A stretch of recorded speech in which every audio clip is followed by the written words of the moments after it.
Meus irmãos, minhas irmãs, alegria e paz aos corações. Mais uma vez aqui estamos e sempre com um amor muito grande. Essa é uma oportunidade para nós, muito especial, porque vamos conversar neste dia sobre a mensagem consoladora do Evangelho de Jesus. Ainda permanecemos em casa, realizando o nosso trabalho através das lives que nós vamos fazendo, dos estudos em casa, porque ainda estamos em plena pandemia e certamente precisamos nos preservar.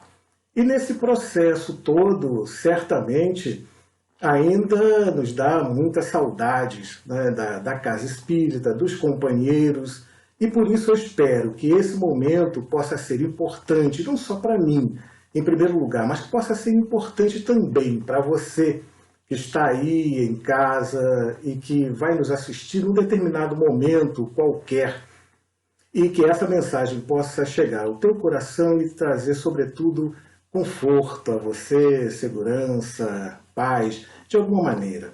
Mas certamente quando nós realizamos esses vídeos em casa, essa produção doméstica, vocês vão contar com algumas interferências, não é? São os barulhos, são os ruídos, latidos de cachorro, buzinas de carro, barulhos de moto. Isso não tem como a gente ficar isento, desse momento. Mas vamos fazer o silêncio interno, vamos acalmar o nosso interior para que a gente possa compartilhar, para que possamos trocar experiências juntos, nessa oportunidade sobre a mensagem de Jesus, sobre a mensagem do seu Evangelho. Nós vamos conversar hoje sobre um tema extremamente importante para todos nós e extremamente também difícil, que é a reforma moral ou a reforma íntima, essa reforma interior. Todo processo de transformação, para nós, é sempre um processo que traz dificuldade, traz algumas reflexões. A gente precisa de uma caminhada, a gente precisa sair de onde nós estamos, às vezes de um lugar comum e de um lugar muito cômodo, e sair para a luta, para esse processo de crescimento e de transformação. E quando nós falamos a respeito de reforma, eu me recordo sempre, ou sempre reporto, uma comparação, a gente faz aí uma metáfora, com uma reforma de uma casa, por exemplo. Quando vamos reformar uma casa, e essa reforma vai trazer uma série de questões. Você vai fazer um processo de reboco da parede, isso vai trazer sujidades para casa, você vai precisar mexer. E essa reforma sendo realizada com os moradores em casa. E aí vocês já perceberam como é esse processo, e como deve ser. Toda uma mudança que se processa aí na retirada dos móveis, da retirada dos quadros, e enfim, e se o processo ainda for mais longo, com trocas de piso, com pinturas, certamente isso vai trazer para aquele ambiente, para aquele espaço, todo um alvoroço. E vai mexer com todo mundo. E vai precisar certamente de um entrelaçamento de mãos para que esse processo possa acontecer, possa se dar com uma certa tranquilidade, o que nunca acontece, porque os próprios habitantes daquela casa, em determinados momentos, vão se atritarem, vão se irritar com aquela situação de sujeira, de poeira, não vão encontrar os seus pertences porque estão fora do lugar.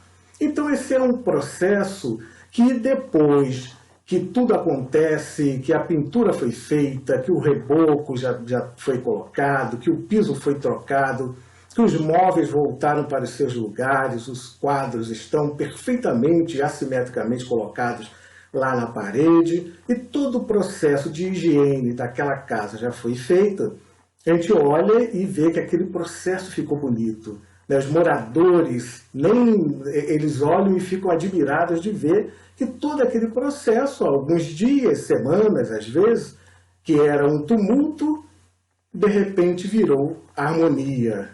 Mas o processo de reforma de uma casa é uma reforma que nós podemos dizer do lado material, do lado exterior, não é? Muito embora seja a parte interna da casa, mas é para o lado de fora. Quando nós falamos a respeito de reforma íntima, refiro-me aí a um processo muito mais profundo, vamos dizer assim, que são mudanças íntimas, porque você vai mexer com questões emocionais. São questões que estão lá dentro do ser, profundos, e que vão acompanhar a todos nós no decorrer de toda a nossa vida. Por isso, é necessário que nós nos atentemos ainda mais para esse processo. Ora, se dá trabalho fazer essa reforma da casa que nós moramos, da casa material, muito mais trabalho dará ainda para fazer a reforma interior, essa reforma moral, a reforma íntima. Por quê? São sujidades que nós vamos ter que retirar, que estão presas, entranhadas em nós há algum tempo, alguns séculos, que não dizer até há milênios. E todo esse processo, ele não vai se dar no decorrer de 5 anos, de 10 anos. É um processo para toda a vida. Então, ele tem que ser lento, tem que ser gradativo em todos os momentos. É claro que vai trazer para a gente, em alguns instantes, uma certa ansiedade, dá uma certa angústia. E nós vamos ficar pensando que esse processo de reforma moral, ele pode se dar em vários âmbitos, em vários aspectos. Principalmente se nós pensarmos na reforma moral que deveremos fazer dentro do próprio lar, no seio familiar, porque penso que é aí onde todas as coisas começam. Mas existem outros aspectos, outros lugares também que essa reforma precisa também ser feita, precisa ser realizada. E quando nós pensamos nisso, nós vamos falar então da reforma moral que precisa ser feita no âmbito sociopolítico, administrativo, na nossa sociedade, né, de um modo geral, no nosso local de trabalho. Essa reforma também íntima vai ser feita no local onde nós moramos, na nossa cidade, junto àqueles que nos acompanham durante toda a trajetória de nossas vidas, aos nossos amigos, vizinhos, familiares, enfim. Então esse processo de reforma íntima não é um processo que vai se dar de imediato, da noite para o dia. Leia algumas lições, alguma mensagem do Evangelho e, de repente, nesse processo já estou transformado. Não, nós bem sabemos que não. São mazelas que existem dentro do nosso coração, na nossa alma, que estão entranhadas em nós, que precisam ser modificadas. Mas, em primeiro lugar, é preciso que eu reconheça que existem essas mazelas e que esse processo de mudança precisa acontecer. Por quê? Todos nós fomos criados para o progresso, para o crescimento, para a perfeição. Todos nós estamos fadados, meus irmãos, à angelitude. Um dia todos nós seremos espíritos perfeitos. Quanto tempo isso acontecerá? Quanto tempo esse processo dará? Ninguém não sabe, não é? Ninguém sabe quanto tempo esse processo vai acontecer. Mas nós bem sabemos quando é que nós poderemos começar. E se pudermos fazê-lo agora, certamente será muito melhor para todos nós, para cada um de nós. Mas não é simples, simplesmente falar, não é? Ou melhor, falar é muito mais simples. Operar em nós essas mudanças é que existe aí todas essas dificuldades, porque são trajetórias de muitos e muitos anos, como eu já falei, e estruturas que precisam serem modificadas em nós. Ainda temos muito medo, o egoísmo entrava esse nosso crescimento, é o orgulho, a vaidade, a inveja, a maledicência, como nós gostamos da maledicência. Isso tudo impede a nossa trajetória, o nosso caminhar. Se dentro do nosso processo familiar, dentro do nosso processo ali do lar, nós ainda encontramos muitas dificuldades no contato com os quais Deus nos deu a chance, a oportunidade de estarmos juntos, ligados, unidos para esse nosso processo de crescimento, de transformação, encontramos uma série de dificuldades em nos reconciliarmos com estes, né, aqueles adversários ou aqueles irmãos que estão conosco no caminho, nessa trajetória, né, reconciliai-vos o mais depressa com eles. Então é a chance, nós temos essa chance dentro do nosso próprio lar. Que dizer então na sociedade que às vezes nós achamos que está muito estranha, quando nós vemos todo esse processo aí sociopolítico e vai aproximando aí esse período das eleições, e nós às vezes nem sequer sabemos em quem é que nós vamos votar, porque às vezes falamos que esse cenário político às vezes não combina comigo, porque toda a situação que hoje nós verificamos de desvios, de às vezes recursos que deveriam chegar para a área da educação, para a área da saúde, e esses processos todos não acontecem. Processos às vezes em uma cidade que nós gostaríamos que pudesse estar até muito melhor no nosso país, e vamos verificando todo o cenário e achamos que tudo isso está um caos. E às vezes nós não nos colocamos também à disposição para sermos esses políticos capazes de modificar todo esse cenário. E às vezes nós lançamos simplesmente as nossas críticas. Mas nós somos esses, os cristãos, que deverão estar dispostos a esse processo de mudança, a essa mudança íntima. Porque enquanto o homem não se reformar intimamente, em que ele não reconheça a necessidade desse processo interior, certamente o exterior vai constituir-se desse cenário que nós temos visto ao longo de todos esses séculos. Desde o Império Romano para cá e anterior a ele, nós temos visto ainda um cenário de desolação, de tristeza, de matança, de mortes, de prepotência, de arrogância nesse cenário político e social. Daí a necessidade de nós modificarmos todo esse processo. E eu quero trazer para a nossa reflexão a mensagem de Emmanuel no livro Vinha de Luz, que se chama Para o Alvo. E ele diz nessa mensagem, no seu versículo, que diz assim: prossigo para o alvo. É um versículo de Paulo, né, aos Filipenses, lá no seu capítulo de número 3, no versículo de número 14.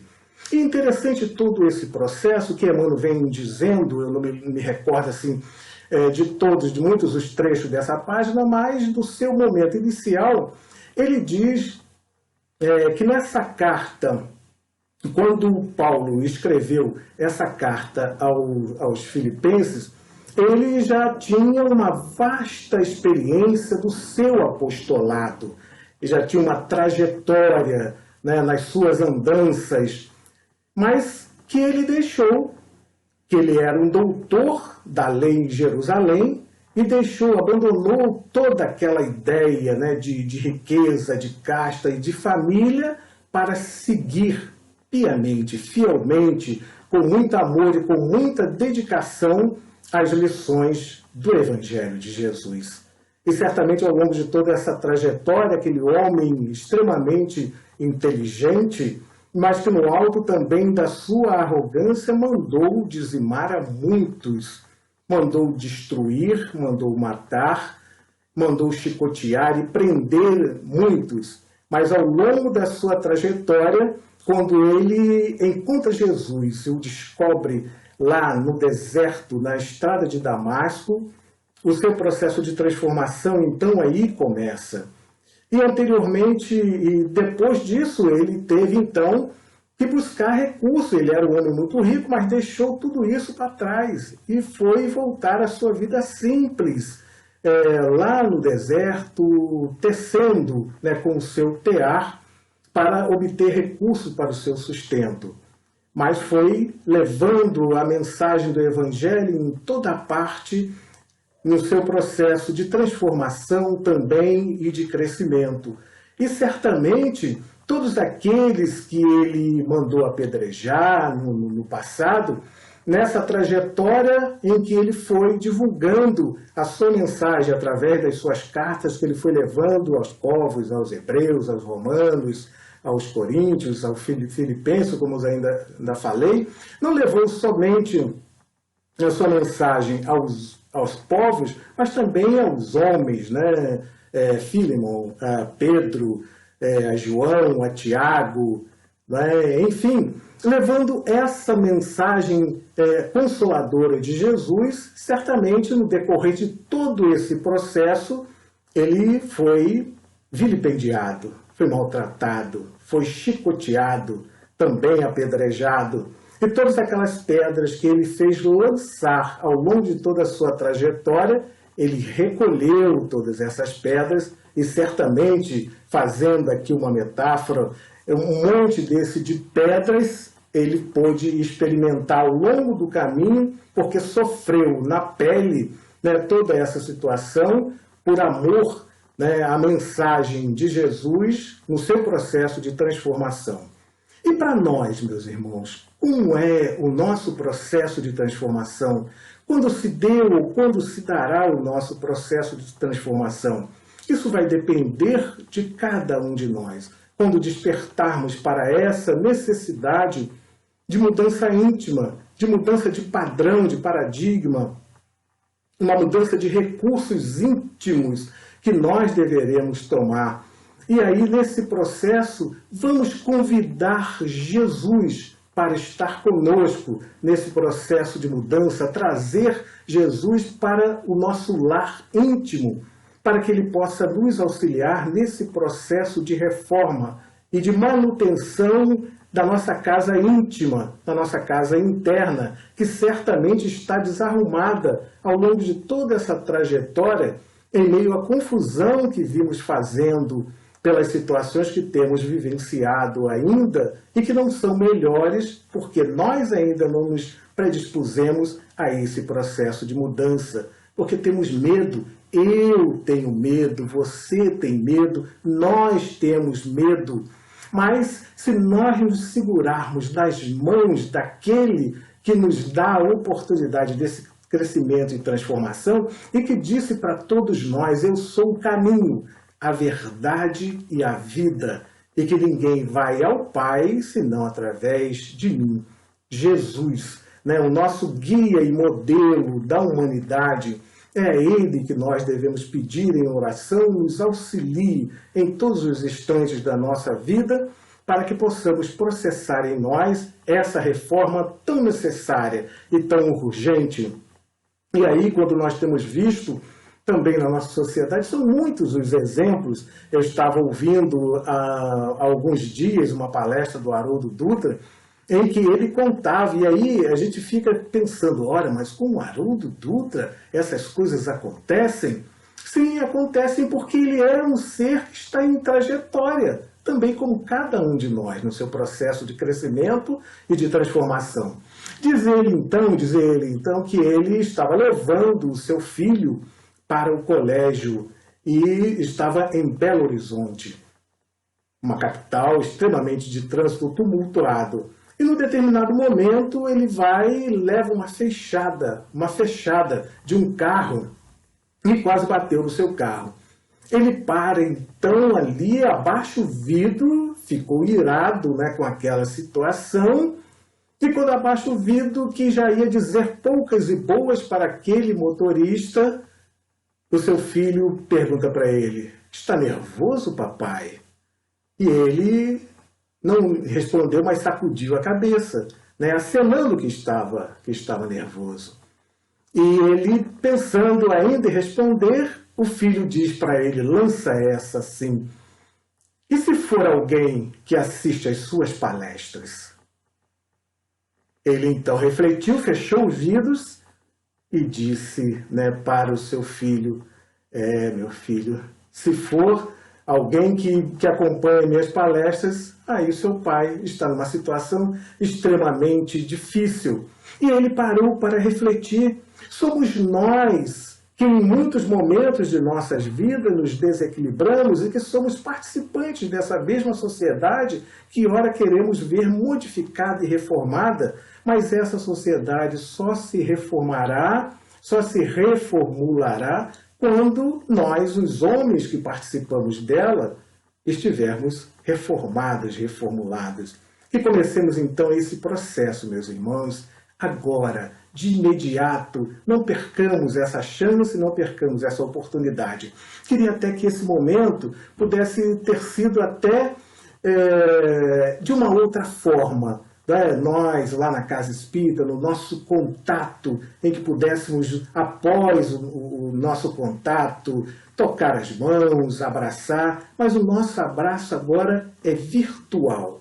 E eu quero, antes de encerrar mesmo esse momento de falarmos da reforma íntima, eu quero ainda dizer que nós estamos no mês de setembro, o Setembro Amarelo, no mês que nós, de alguma forma, nos lembramos e intensificamos ainda mais o nosso pedido de oração àqueles que têm uma tendência ao suicídio. E certamente muitos desses estão relacionados com o seu processo de tristeza, de apatia, de melancolia e da depressão. Muitos são frutos da depressão. A depressão hoje é catalogada como uma doença. Ela é uma doença que deve ser tratada. Precisa ser tratada e nós deveremos ter um cuidado muito grande, porque muitos dos nossos irmãos, às vezes, voltam-se ao suicídio através da depressão. Tem uma amiga que falei com ela no dia de ontem, chama-se Leonie. Ela certamente me permite até de falar o nome dela, do Rio Grande do Sul, de Campo Bom. E conversando com ela, uma pessoa extremamente amorável, mas que vive sozinha e que tem também os seus processos depressivos. E me ligou com um desejo maior, com essa vontade, de que pudéssemos então conversar, de trocar informações acerca da vida, para que naquele momento ela pudesse tranquilizar ainda mais o seu interior. E assim então o fizemos. E eu pude levar para ela também, ao mesmo tempo que recebi dela, a troca de uma palavra de amor, de amizade, de carinho. E eu acho que é isso que é importante para todos nós. Todos esperamos essa palavra de carinho e de equilíbrio entre nós. Que possamos distribuir isso na nossa sociedade com muito carinho, vibremos com muito amor, porque esse processo nosso de mudança íntima, ele já está acontecendo. E certamente o Pai, que é de misericórdia infinita, há de nos dar a chance, a oportunidade de momentos melhores. Feliz por estar com vocês neste dia. Espero que essa nossa conversa, essa nossa troca falando sobre reforma íntima, reforma moral, possa ter sido importante para você, como está sendo para mim nesse momento. Fiquem com Deus, muita paz aos corações e até uma próxima oportunidade. Que Jesus abençoe a todos.